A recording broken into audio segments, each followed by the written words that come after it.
Happy Wednesday, everybody, and happy Mario Day to everybody out there, for all you gamers out there, much like Yeah. myself, who's probably going to end up playing Mario later today.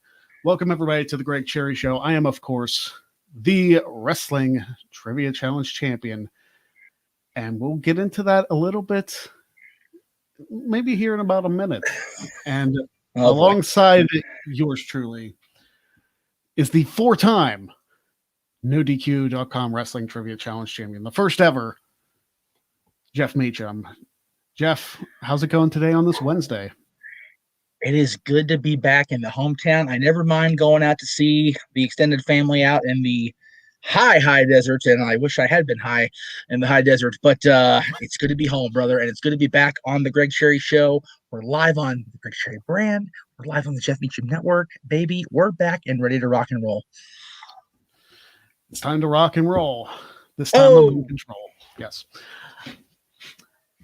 For a fellow WWE Hall of Famer that we're talking about, Trish Stratus, and of course we will. Man, oh my goodness! Yes, we will get into the WWE Hall of Fame here in just a minute. But let's break down the topic of what is on today's show. We will be discussing a lot's been going on in wrestling. A lot of discussions been had. Of course, we just mentioned the Hall of Fame. We found out the first entrant for that Hall of Fame on the bump today, and we will be going into that.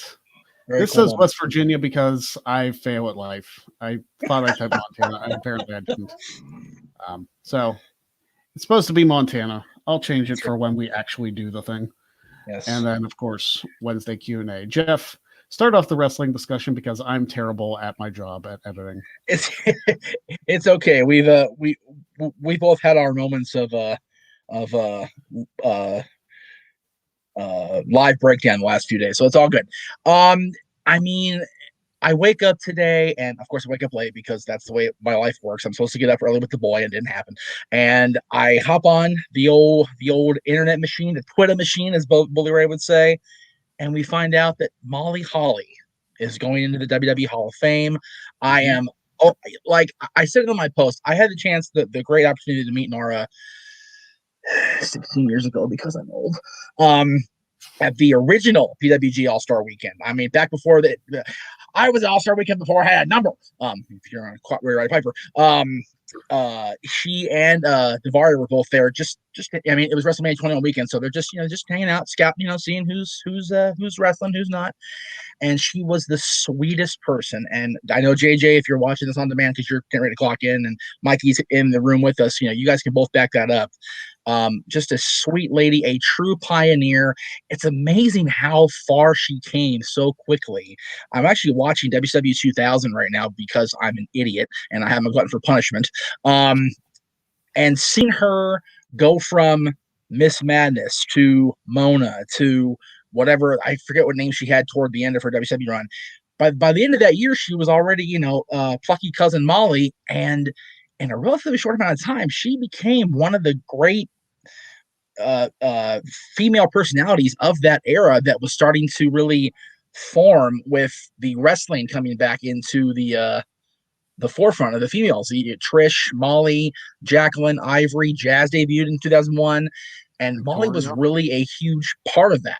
Exactly. I mean, Lita was part of that too, and Molly was a huge part of that on screen, and an even bigger part helping shape the future of the Divas/women's division. If anybody that JJ and I talked about in our Hall of Fame deserving list last week on Dads, that's not in, that deserved to be in, this announcement this morning is definitely like about friggin' time, y'all. So yeah, Molly Holly, people have been clamoring for her induction for years, and we're finally going to get it. Yes. Just about a month here. A little less than a month, I guess, because they're announcing that the Hall of Fame is going to be taking place on a Tuesday of all days. Which is okay for us because we can recap the next day. That's great. But yeah, I mean, it really is. A live Hall of Fame on Tuesday night, it's like, man, I got shit to do. It's the middle of the week, brother. So, that might be a week I end up missing poker, depending on if that's a right for real. But I mean, when you think about it, you've got WrestleMania week all week, and it's going to be a busy week. Aaron said it on his social media. It's going to be a busy week for everybody, for No DQ, for us, for everybody. I may sleep through the week after spring break for Dylan's sake because I'm going to be exhausted. I don't know who that Facebook user is, but he's got to go. So we're going to take care of that. Go ahead, carry on. Yeah, so it's going to be a busy week. There's going to be Raw on Monday. There's going to be the Hall of Fame on Tuesday, NXT, AEW on Wednesday. There's supposed to be part 2 of NXT TakeOver, so I'm thinking NXT Wednesday and Thursday are going to be one and the same. It's going to be like a 2-night NXT TakeOver. Then you got Friday night SmackDown. Then you got night 1 of WrestleMania. Then you got night 2 of WrestleMania. Then Raw. Then Impact on Tuesday. Then you got NXT and AEW on Wednesday.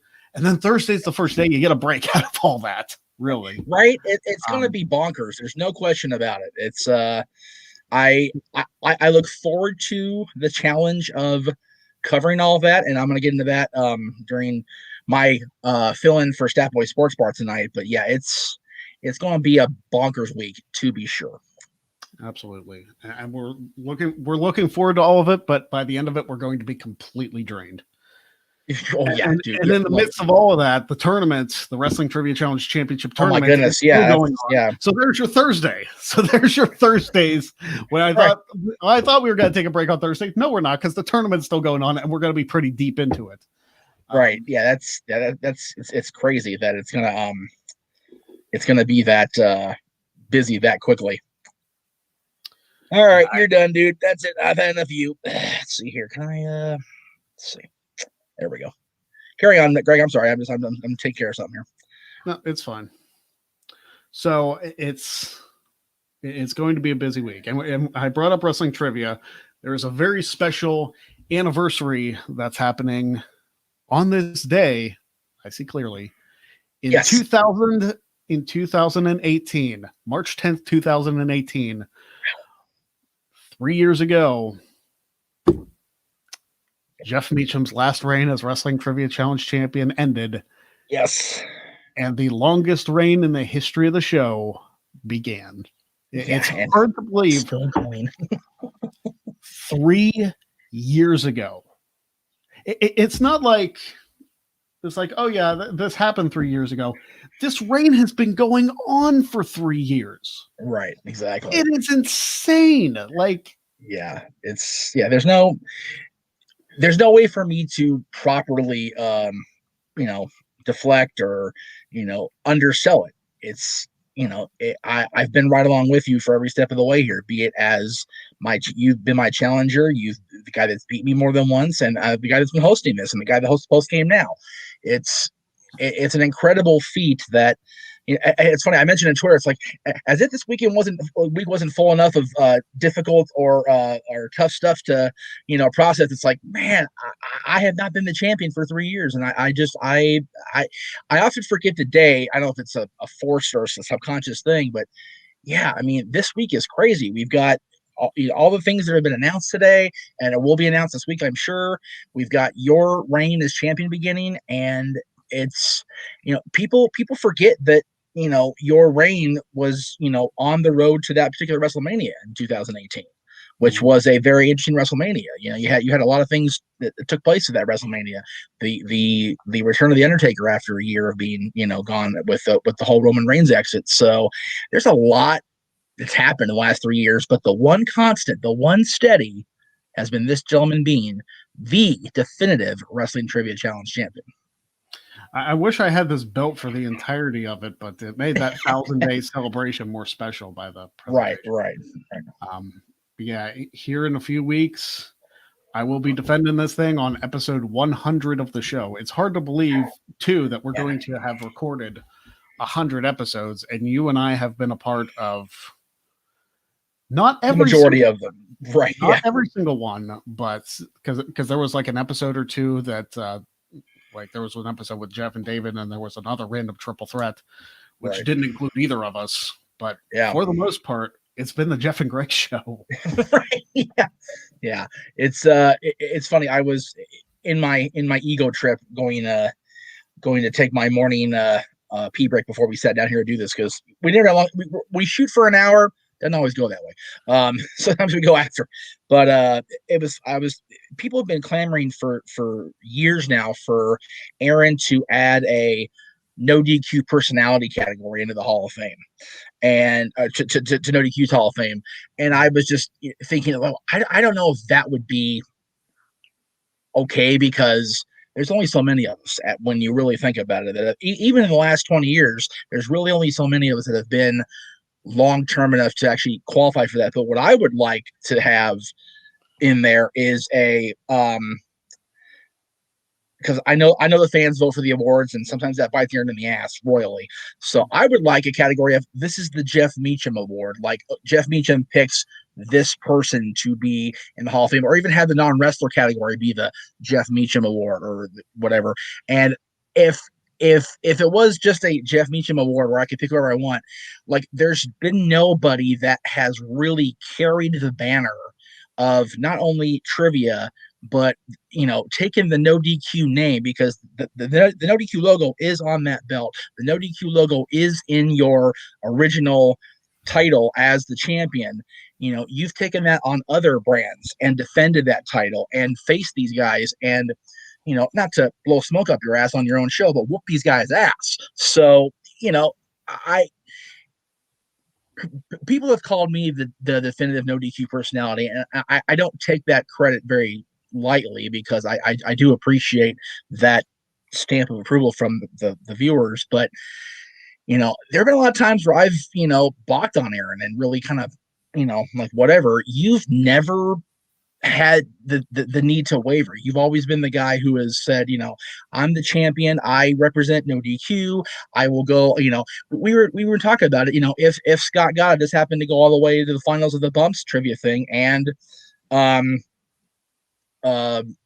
do his thing and you face him if Scott makes it to the finals of our tournament, it's the no DQ champion versus the WWE champion, which will be ridiculous for everybody involved, and I do want to point out the comments because they're there, Quizlemania, Greg's the fan champion of Quizlemania, and Adam is aware. Everybody on Quizlemania is aware of existence 3 times over, exactly. So Adam's in the tournament. I mean, right? So Adam and Louis both. So it's not like I don't know if they're afraid of me or. I mean, let's face it. The last few episodes they've booked guests that have actually appeared in WWE. Well, not SoCal Val. She was in TNA, but. She did appear, but she wasn't a regular. But yeah, anyway. Yeah. So like they're getting bigger names to participate. So like to that point, I understand. It will be at some point undeniable that I'll be on Quizlemania. I'm the 3-time fan Quizlemania champion. I'm actually defending that championship this Saturday for fan Quizlemania. See if I can win number 4. Yep. As far as the bump being afraid of him, I would tend to agree with that. I mean, he didn't get through the. I think I know what it was. Okay. I think I cut too generic of a promo. Oh, okay. Which, right. I can understand that. Like they wanted more personality than they wanted actual knowledge. I know that now. I can go straight to gimmick. Like don't get me wrong. Yeah. Like I can go straight to gimmick. So next year when they do it, I better be a part of it. Oh yeah, for sure. And because, let's be honest. And this is not the most humble thing I'll ever say in my life. When it comes to wrestling trivia, it probably doesn't exist. But you cannot have a legitimate wrestling trivia contest without me. No, you can't.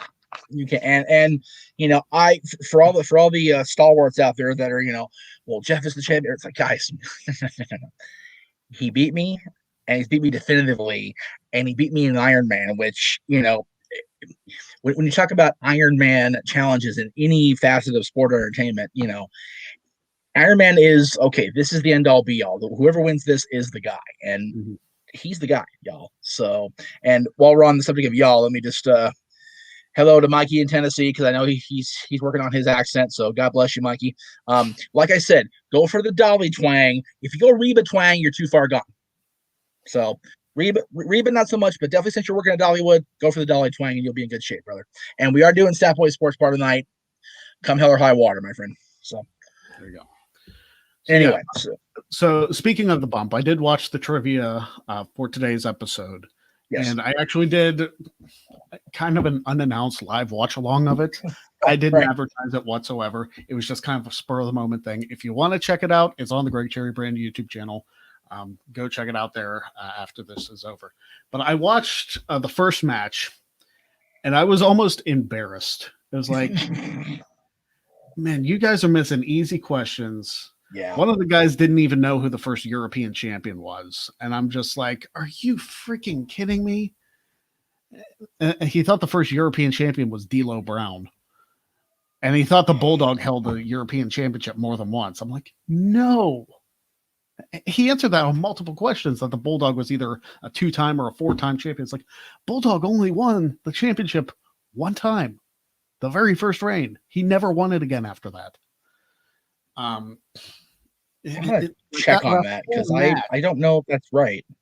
But go ahead. No, I feel like it is. I feel like he's. I know. I'm questioning the Trivia Master on his own show, but just bear with me here. I don't think he. Well, let's think about it. He won it in '97. He lost it to Sean. He left for WCW, and when he came back in '99, 2000, he only won the Hardcore Championship. He did not challenge for the European. I'm like 95% sure. Okay, that's what I thought. Okay, so D'Lo won the title at Unforgiven from Mark Henry after the whole, Mark Henry, Jeff Jarrett thing. Yeah. On SmackDown in Springfield, Massachusetts, that aired October 28th, 1999, the Bulldog did indeed regain the championship. He did. Oh, okay. And he lost it at the universally acclaimed Armageddon that year. Which featured McMahon versus Hunter as the main event. Yeah, I was like, for some reason, I was thinking what you were thinking.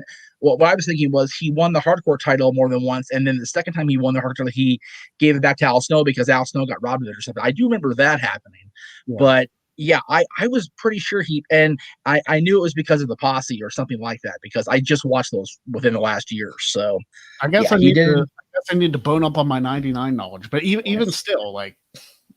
But and the thing is, for your point being there with that was okay.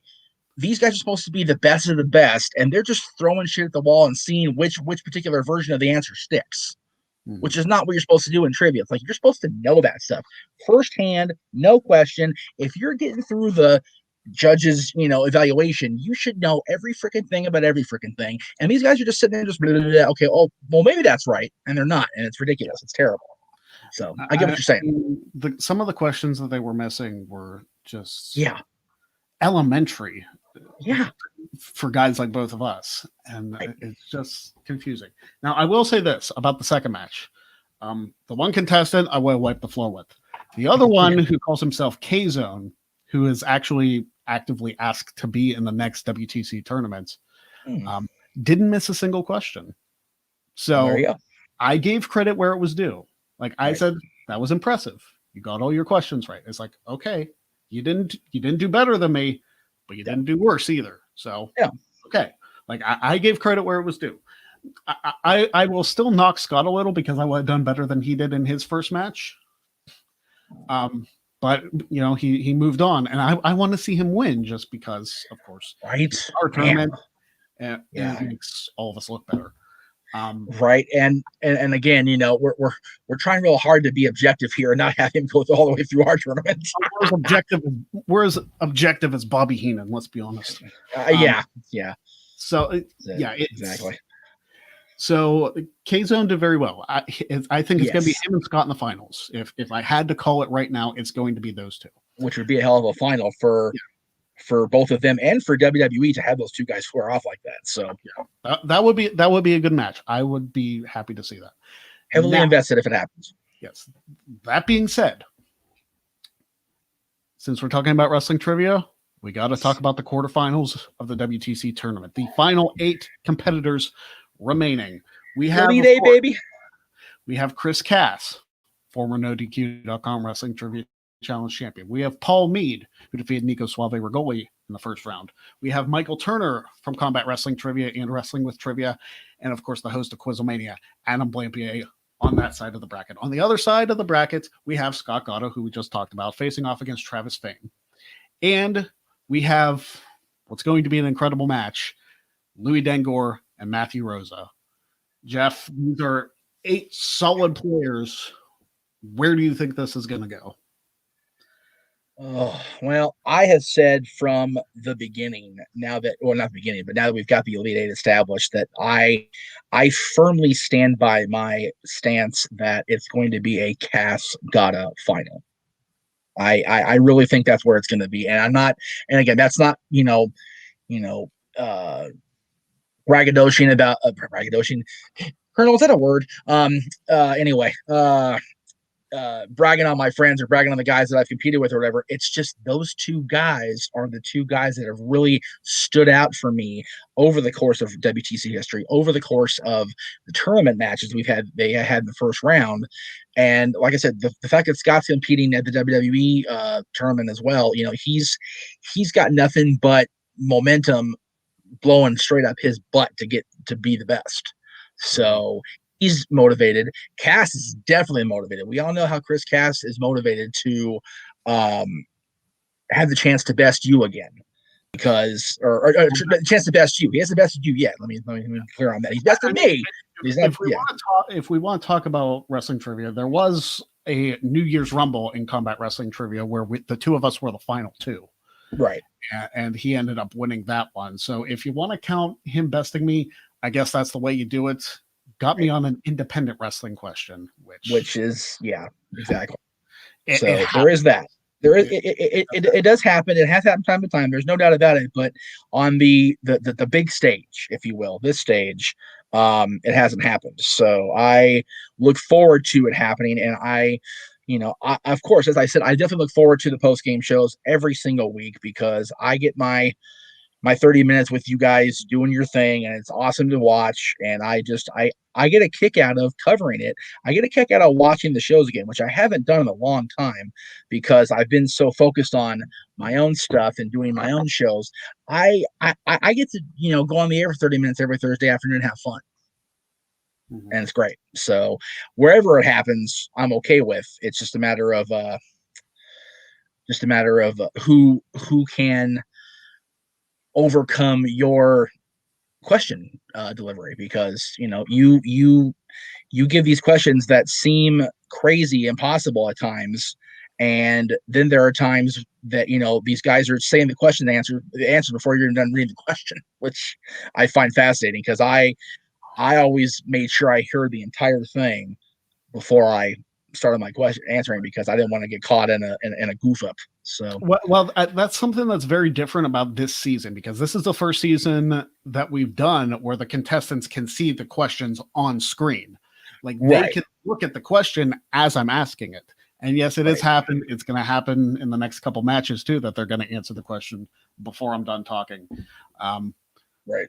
I won't spoil which match that's going to be, where I get 4 words out and I don't even get to finish the question. Jeez, nice. But yeah, it is going to happen in a future episode. Check. That's crazy. The rest of the quarterfinals for that. So yeah, the quarterfinals will begin tomorrow evening, 6:00 Eastern, with Chris Cass against Paul Mead. Is Jeff's prediction going to be correct? Will Cass move on to the semifinals? Man. Or is Paul Mead, who has the ability to do so, is he going to pull an upset and knock Cass out of the second round? Is the second round Chris Cass's Achilles heel? Because he was knocked out in the second round the last tournament. Yes, exactly. The eventual winner, Mark Moffat. So you really just don't know what we're going to see tomorrow. And that's the beauty of it. We don't know what's going to happen tomorrow during the Wrestling Trivia Challenge. And, the post games are always unpredictable, because, it's usually you and me, but, people pop in and, it's the discussion gets spirited. What I will say about tomorrow on our respective brands is tomorrow, thanks to the Twitter, as again, the Twitter vote, we get to I get to go through and watch a match that I haven't actually watched as a fan, or not a fan, as a person who's doing analysis in a very long time.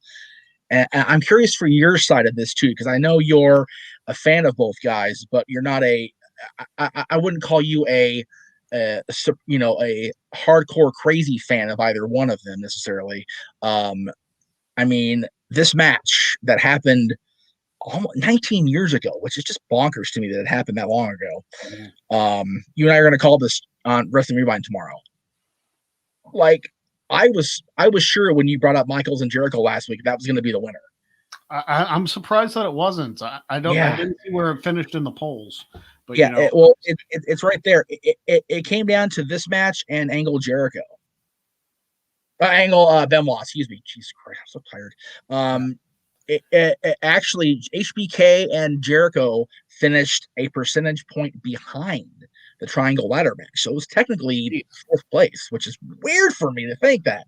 But did people really undervalue WrestleMania 19 that much? I mean, we've talked about that, you and I, that 19 kind of gets passed over because it was sandwiched between 18, which was so hyped and still came off relatively well considering the overhype, and then 20, which is just ridiculously good. So 19 kind of gets lost in the sauce. Yeah, I would like to fight people on this to say WrestleMania 19 may be the best WrestleMania of all time. It's definitely in the discussion, and when we get into WrestleMania week on my network, we're definitely going to talk about that because there are people that are more old school than me that still say 3 was the best ever, and it's like, well, 3 was definitely the biggest one of its era and definitely the most stacked when you think about the roster of people that were on that show. But 17 was so good, 20 was good, 21, another underrated one that I missed, unfortunately, live, which I'm not going to make that mistake again. So there's definitely a discussion to be had, and we will have that discussion that week during WrestleMania week as we approach the 2-day WrestleMania. God help us. Hey, you know what? I think the 2-day WrestleMania format worked last year because I did too. It broke it up. Like, we got to see 7 or 8 matches on Saturday, 7 or 8 matches on Sunday. Right. And we didn't have to sit through one long marathon. Right. Now, I have a feeling they're going to go back to the long marathon mania for Dallas. Right. For LA here in a couple of years. Yes. That is what it is. And hopefully it's one of those things where if you buy a ticket to WrestleMania, it's a ticket for both days if they do the 2-day. Which would be nice. But yeah, we will definitely talk more about that. I'm looking forward to Hogan Rock. It's an entertaining match to watch. Right. Probably it's easily the best match on the WrestleMania 18 card. People forget Triple H and Jericho was the main event. It was such an afterthought after Hogan Rock. It's not even funny. No, and they've both talked about that. Jericho extensively talked about that in his book, how Hunter fought for the title match to be last, but even both of them were like, probably not a good idea at the end of the day. I mean, it's been shown that WrestleMania doesn't always have to end with the title. I mean, Undertaker, Roman Reigns, Rock, Cena. There is a precedent set where, I'm sorry, Undertaker, Michaels, 26. Exactly. There's been precedents where it doesn't have to be the last match. And especially with the advent of 2 championships, one on each brand, the World Championship match isn't always the last match. Hell, Edge and Alberto Del Rio started the show, as did Sheamus and Daniel Bryan. So, it's WrestleMania for me has always been about the biggest match of the year, whether it's for the championship or not. I mean, when you think about it, WrestleMania, the very first one was built on the Hulk Hogan versus Roddy Piper feud, which was about so much more than the title. It was the very nature of the Rock and Wrestling Connection that launched that match, that launched that show.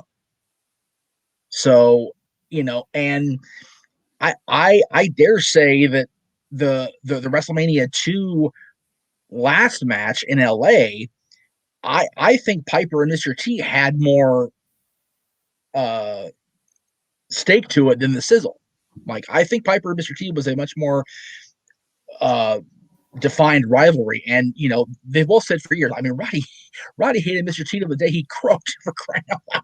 Like, he could not stand T. So, and that was how many years later. So it's, for me, it's all about the intensity. It's all about the rivalry. The championship, if it's there, great. The Triple H Jericho feud was about, and pardon my use of a particularly strong word on your show, but we're on both networks here. The WrestleMania 18 main event was about Chris Jericho being pussy whipped without the pussy. I mean, really, it wasn't about him being champion, which is horrible.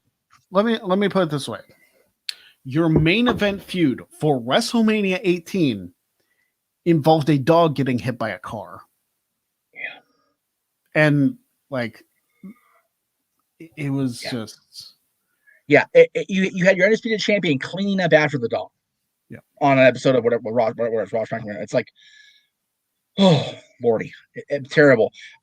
Nathan, we will do a Q&A at the end, but since you're asking this now, I'm going to go ahead. We actually already talked about Molly at the top of the show. We're ecstatic for her. We're so happy for Molly. Way overdue. Way overdue. Yeah. All right, so I think we've covered most of the wrestling. Yes. At least stuff we wanted to talk about. So yes. if you want to watch my watch along with a bump and see me be irritated for a good 20 minutes, go check out that video.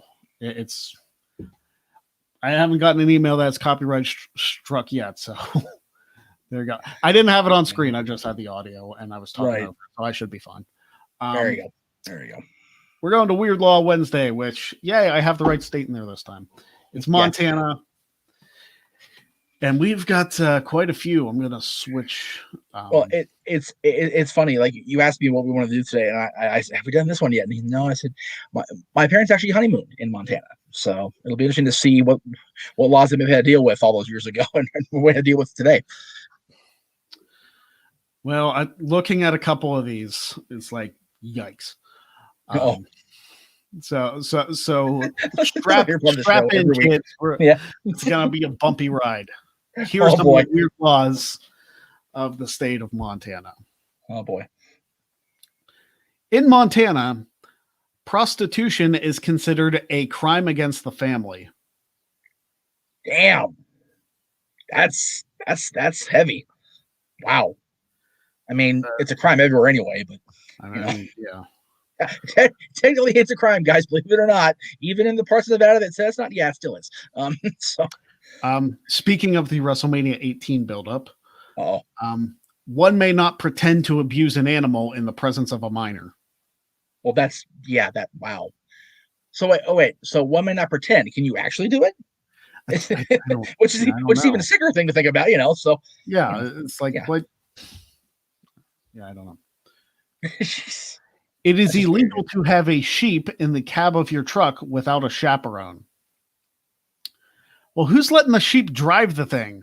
Right. Yeah, and I mean, if we're talking about sheep laws, why? I mean, Montana is one thing. I mean, Kentucky, you want to go a whole other angle there, but Hey man, did you see that sheep driving that Ford F-150? Not very far.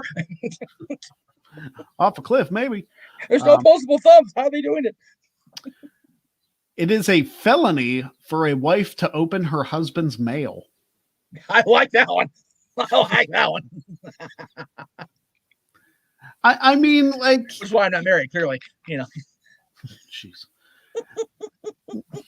I mean, I guess Jen and I couldn't live in Montana because we open each other's mail all the time. It's not like there's anything to hide. Well, yeah, it's not getting magazine subscriptions or anything. Yeah, if you're worried about your wife opening your mail, you got more issues than her opening your mail, brother. Mm-hmm.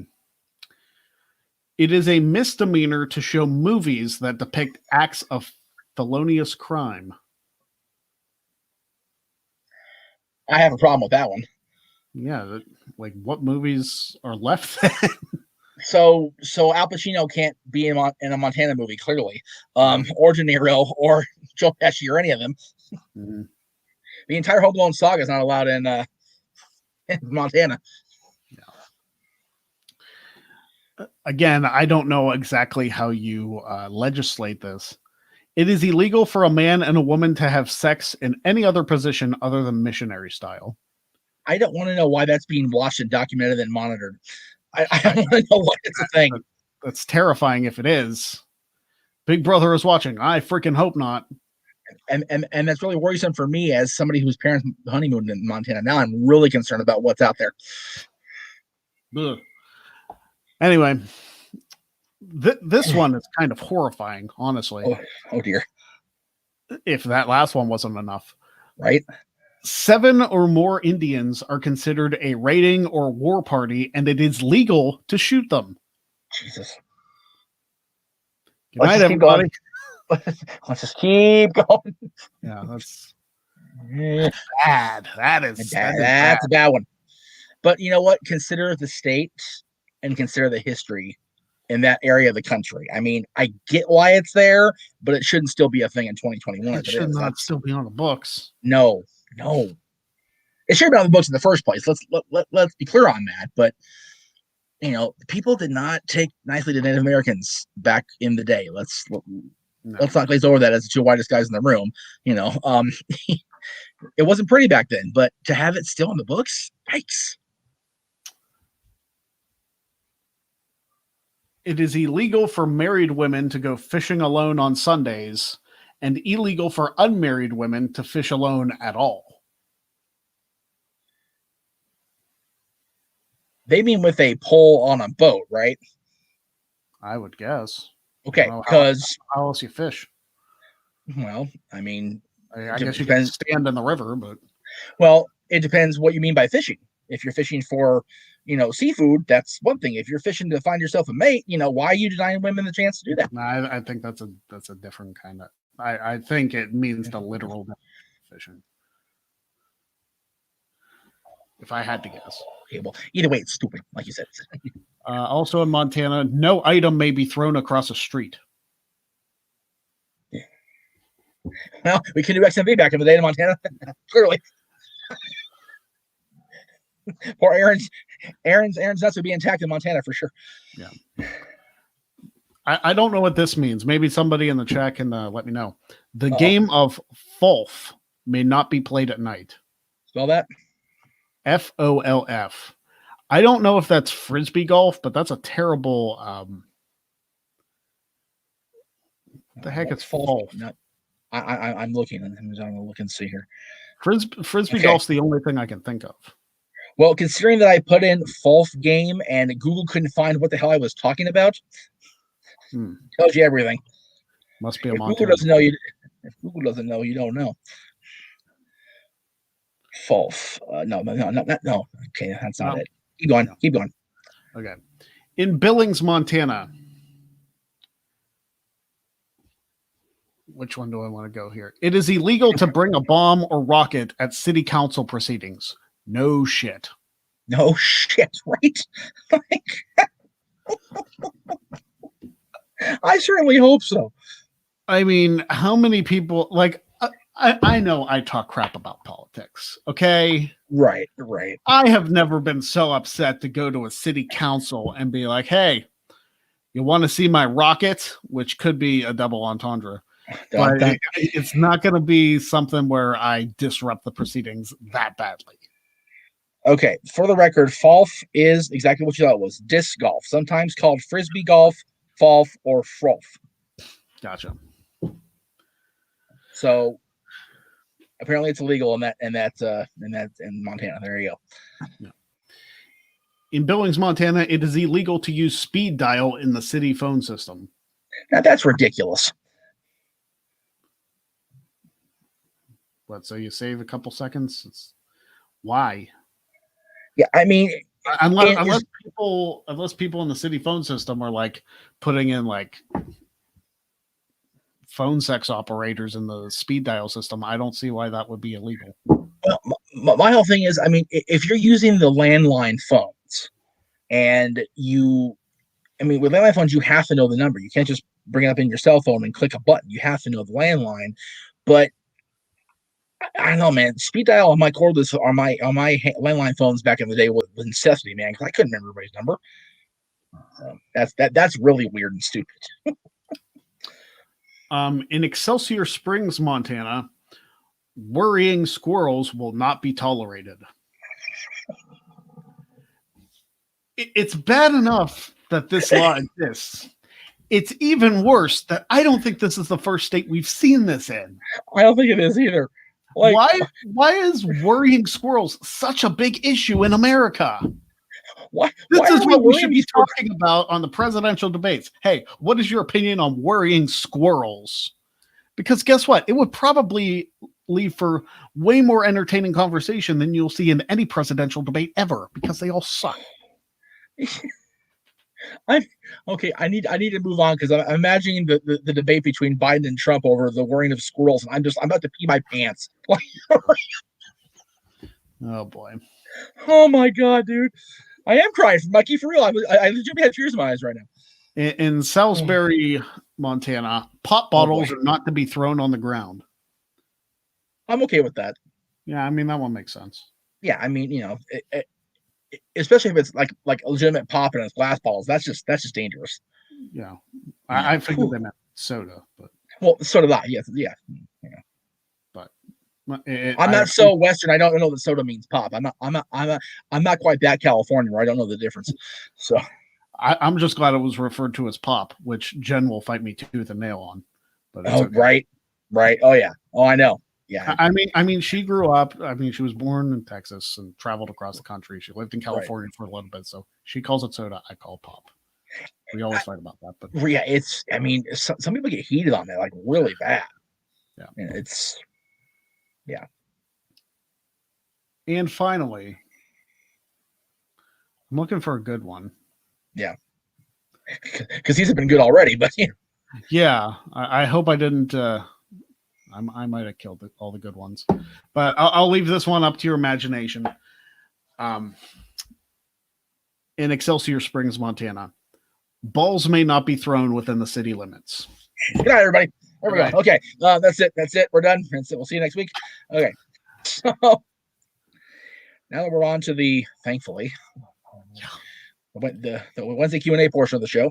Yes. We're escaping right away after that one. Yeah, moving right along. And on that subject, moving right along, Mikey says, "Cool, clean cut and cool shirt, Greg." And of course, if you watch the Muppet movie, "Moving Right Along" was a key song in that movie. So, let's see. JJ says, "Hi ho," and I'm glad he was here for part of it. Let's see here. Hi ho, hi ho. It's off to work we go. Right, that's what we're doing. And worth of crap. And Mikey's working on Saturday. I love it. And boy. All right. Me too. I'm recording a couple trivia things on Saturday. Oh, there you go. Let's see. Questions. Okay. I saw some and I kind of glazed through them here. My bad. Are you really barking now? We're almost over. Really? Don't you grow wolf at me? I'll kick your butt. Anyway. Let's see here. And also, like, I do want to point out, if you enjoy watching the show, please share it with everybody. Please share the link, because it helps so much. Like, we love having all you guys here, and we want more people to check out the show, because it's not just wrestling. Like, obviously, the two of us know a ton about wrestling, but it's more than that. Like, we do these weird laws every week, and yes, I'm running out of states. I'll have to think of something else to do weird stuff about. Canadian provinces. I'm not kidding when I say that, by the way. Dude, trust me. I'll get in contact with people up there. The stuff in those legislators. Oh my goodness, dude. We'll get Lisa on for the one. Right, exactly. Yeah, definitely. To like Ontario or something. Yeah, exactly. So yeah. So Mikey puts breaking news: the House is voting on the COVID-19 stimulus package. All right, well, let's make it happen, folks. Well. So Josh, good. There we go. All right, Josh Mansfield. So, which matches should end both nights of Mania this year, in your opinion, Jeff? And I'm hoping both of us, obviously. This is a great show. So. Edge versus Reigns should undisputedly end night 2. Which match should end night 1, if not Sasha and Belair? Lash versus Lesnar. We don't even know who's challenging for the Raw Championship. Right. WWE Championship. So no, it's a lot of speculation up to this point. We're thinking it's probably going to be Drew, Bobby Lashley and Drew McIntyre. Well, but it really depends if Drew and Sheamus have their match at Fastlane. So, yeah. I mean, they could conceivably carry that feud till Tampa. But Really. the thing with Drew and Sheamus at WrestleMania is like we've already seen the match twice in the last couple of weeks. Why would we want to see it again on the biggest stage? Not a knock to either one. Not a knock to either one because the matches have been good. But why would we want to see a Mania match for free when we could see it at WrestleMania? Right. Yeah. It doesn't make sense to me to do if Brock Lesnar is indeed returning and he faces Bobby Lashley in the championship, that's definitely your night one main event. I mean, no knock against Sasha and Bianca at all, but unfortunately for both of them, Brock Lesnar coming back is a main event thing. I'm not saying I want to see it, but that is for me, that's money. And that's going to be where Vince sees the money more than Sasha Bianca, more than whatever match Asuka has, which looks like it's going to be Peyton Royce, which I'm okay with, by the way. Man, she cut a promo of her life Monday night, man. God bless her. You know, the Raw Talk and the Talking Smack segments are really helping to elevate people. And they need to use that more. Like, give them a free chance to say what's on their mind, and they can surprise you. Let's face it, since the Iconics split up, who was really talking about Peyton Royce? Yeah. Which sucks to say because I like Peyton Royce. I like Billy Kay. Yeah, it's ridiculous. Billy Kay is more involved in the storyline. Peyton Royce was just kind of there on Monday Night Raw. So what was really crappy is they broke them up, and then their entire storyline existence has been finding Billy a partner and Peyton teaming up with Lacey, who's now off the air for maternity leave. So it's like, why do they break them up? What's the point of it if they're going to be in tag teams? So dumb. We've said it before on both our shows countless times. Yeah, if Peyton's cutting that promo Monday night on Raw Talk means she faces Asuka for the championship and dare I say beats her, I'm good. I'm way good on that. I have a feeling it's going to be Asuka versus Charlotte again. Which and again, we all know how much I love Charlotte Flair. I do, but it's unnecessary. Like, what has she done to earn a shot other than be Charlotte Flair? Right, and the whole thing is, they had their match ready-made, ready to go. Her and Lacey, essentially for the heart of Ric Flair or whatever.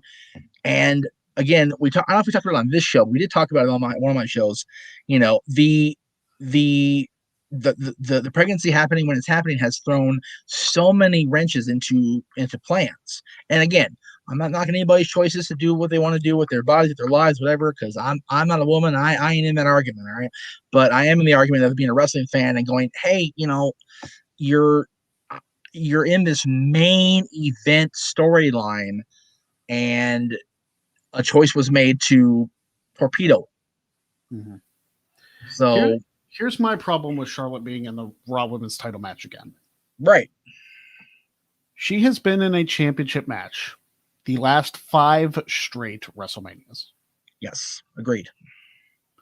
So since she's come up to the main roster, she has never not been in a title match. Right. You can't say about the other 3 horsewomen. No. They've been in multiple women's title matches too. But Bayley's not going to be in one this year. No. Becky was involved in. Actually, I think Becky, Sasha, and Bayley were all involved in a pre-show battle royal for the first one ever. And Charlotte was facing Asuka, and Nia was facing Alexa. But the other 3 horsewomen were sounds right. A battle royal before the show. Yeah. So to be fair, they elevated out of Becky. She was in the main event. She was 2 years ago. So right. But it's just the fact of the matter. It's like, listen. No, I 100% agree with you that Charlotte at this, when you consider her last 12 months, because really Mania is not just a 1-month build, it's a year build. It always is. Charlotte's last 12 months, in my eyes, don't put her in a world championship match. They don't, and she shouldn't be. But again, circumstances are what they are. And I stand by it should be Asuka versus Peyton. It already is Sasha versus Bianca, which is gonna be ridiculously good. I hope they give him like half an hour. At least, right? I mean, goodness. And if that Raw Talk promo was strictly for the internet to crap your pants over it, why bother? I mean, really. Mm-hmm.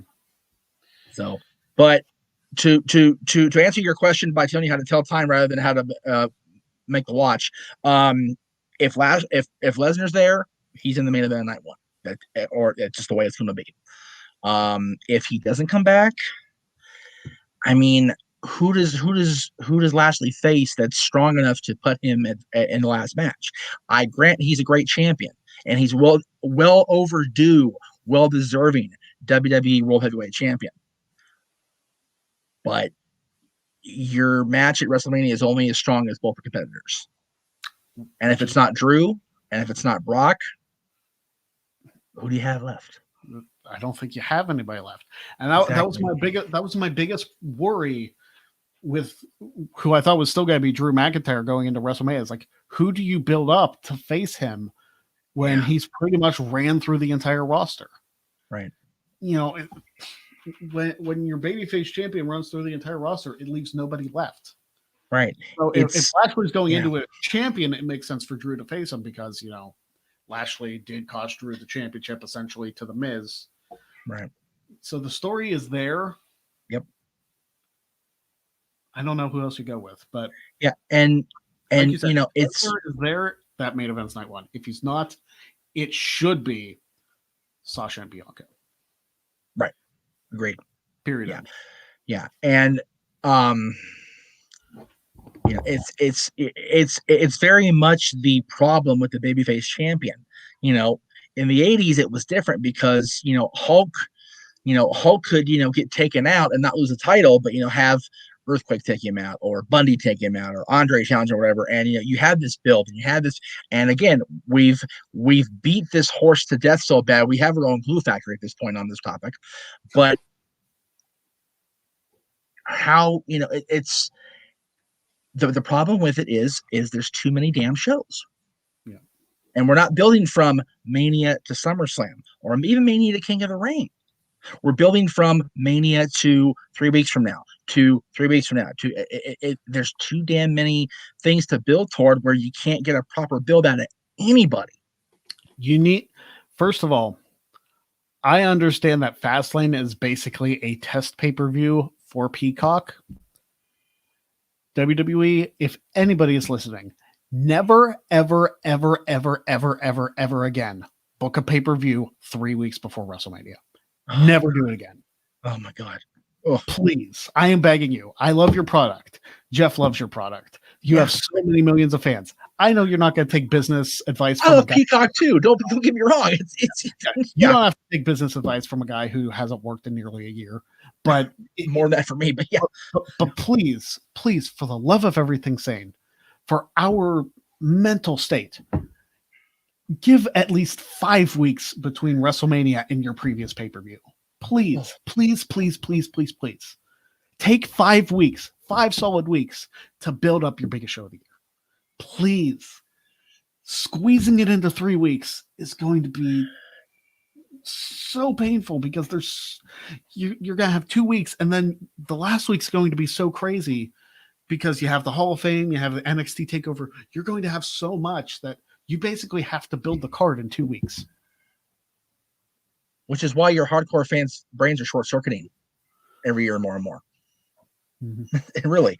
So Josh wants to know, since we asked Josh a question just now, he wants your thoughts on Shane's promo from Monday night. That is actually something I haven't seen. I saw. I don't watch Raw consistently. No. So I did not see that. I love Shane. But the fact that they're trying to make him a heel against Strowman is so confusing. Yeah. I don't know what they're trying to accomplish. I love the fact that we're going to see Shane in a match at WrestleMania because I love Shane McMahon, but right. I have no idea what they're doing. I really don't. his next question is the most easily answered question in the history of the Greg Cherry Show. What has Shane's best match been besides Vince at WrestleMania 17? There's a match that was better than that right off the top of our heads right now for both of us. King of the Ring, baby. Well, he said best Mania match. Oh, he did. I'm sorry. I'm sorry, Josh. I apologize. Best Mania match besides Vince? I mean, the Miz one was good. Which one? The Miz from a couple years ago. What? I was thinking AJ. Yeah, I mean, that's the whole thing with Shane. We're having a debate because there's been so many good ones. Mm-hmm. Like, people undersell Shane McMahon so much; it's disgusting. Yeah, he's had 6 WrestleMania matches. Yeah. And he's 4-2. Yeah. So he beat X-Pac, he beat Vince, right. He lost to The Undertaker, he lost to AJ, he won the tag match with Daniel Bryan against Owens and Zayn, and then he beat The Miz. Right. So they've all been good. I would say the tag match is his weakest only because he wasn't the focal point at the end of the day. Yeah. That was a Daniel Bryan comeback. I mean, really.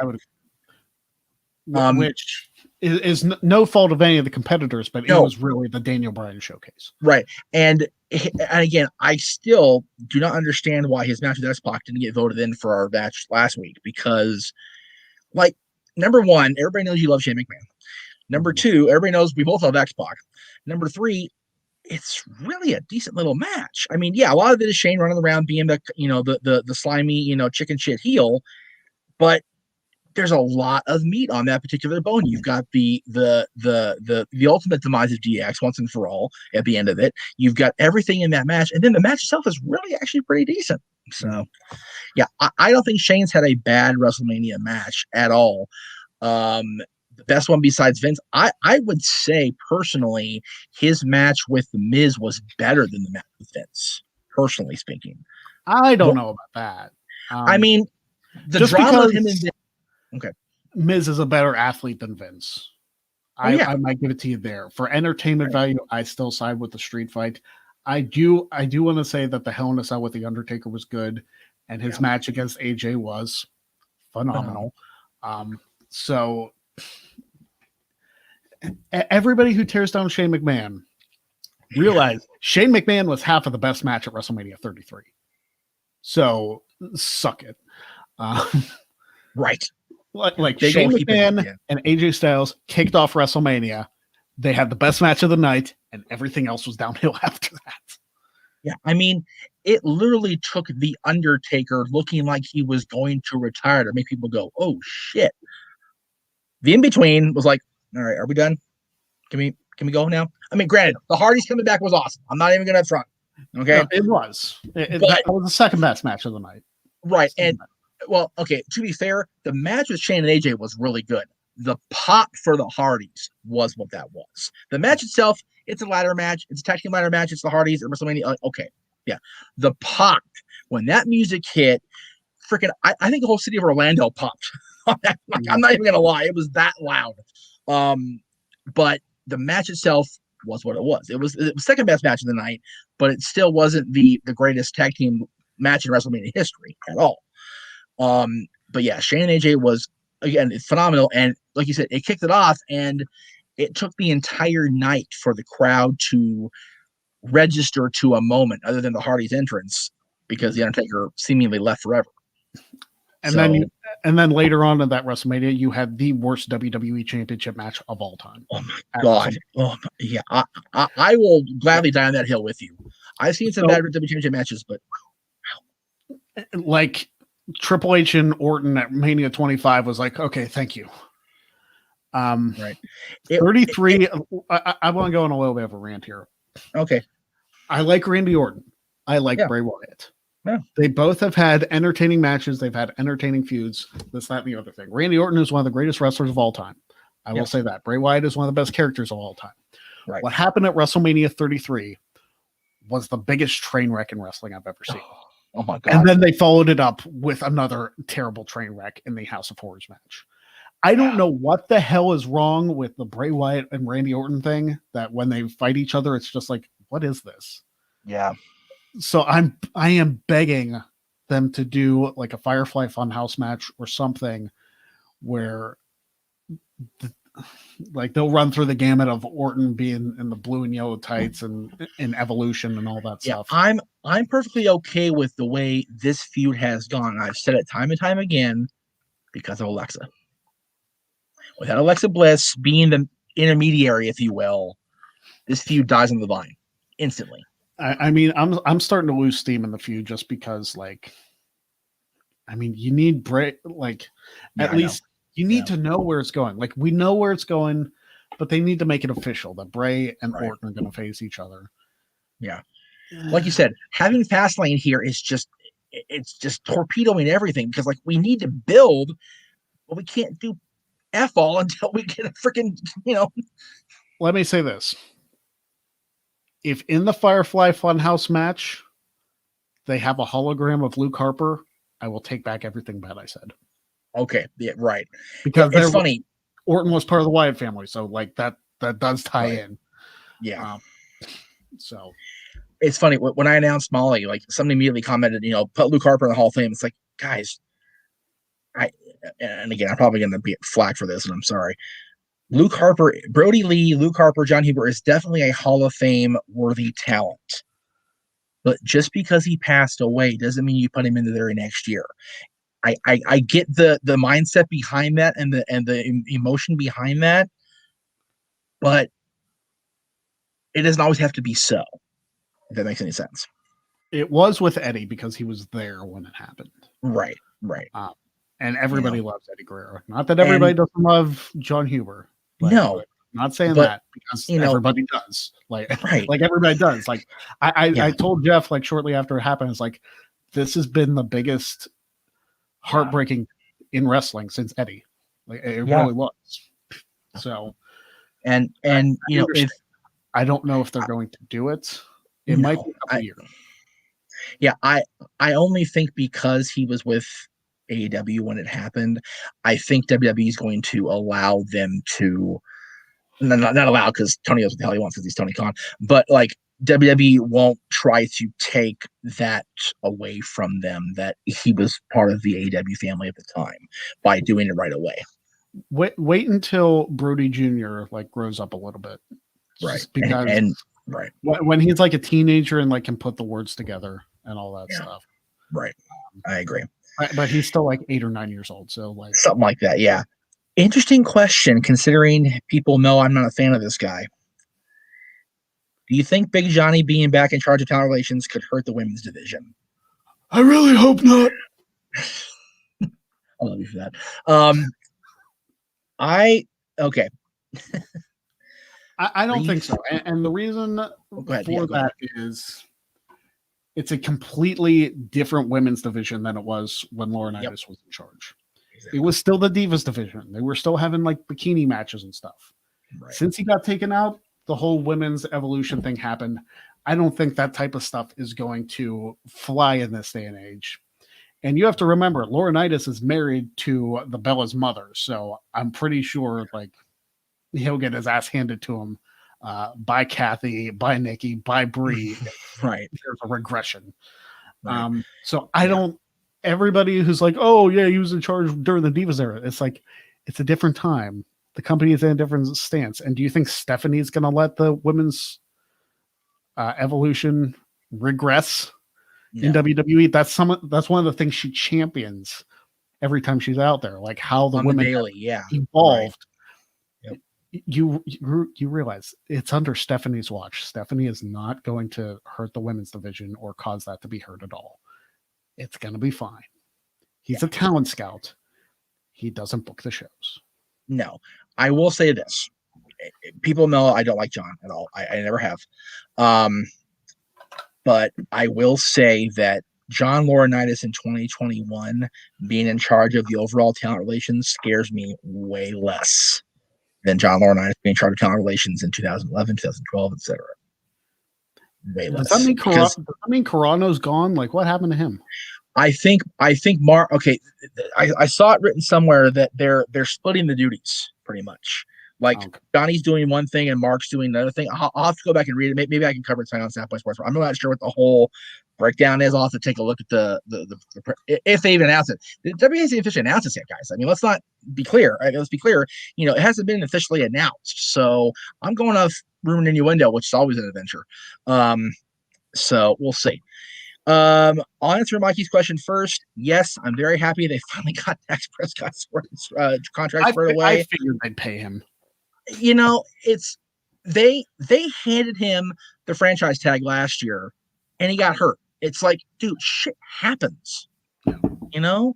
And what happened to Dak was such a freak fluke thing with his injury last year. So they were going to pay him the money.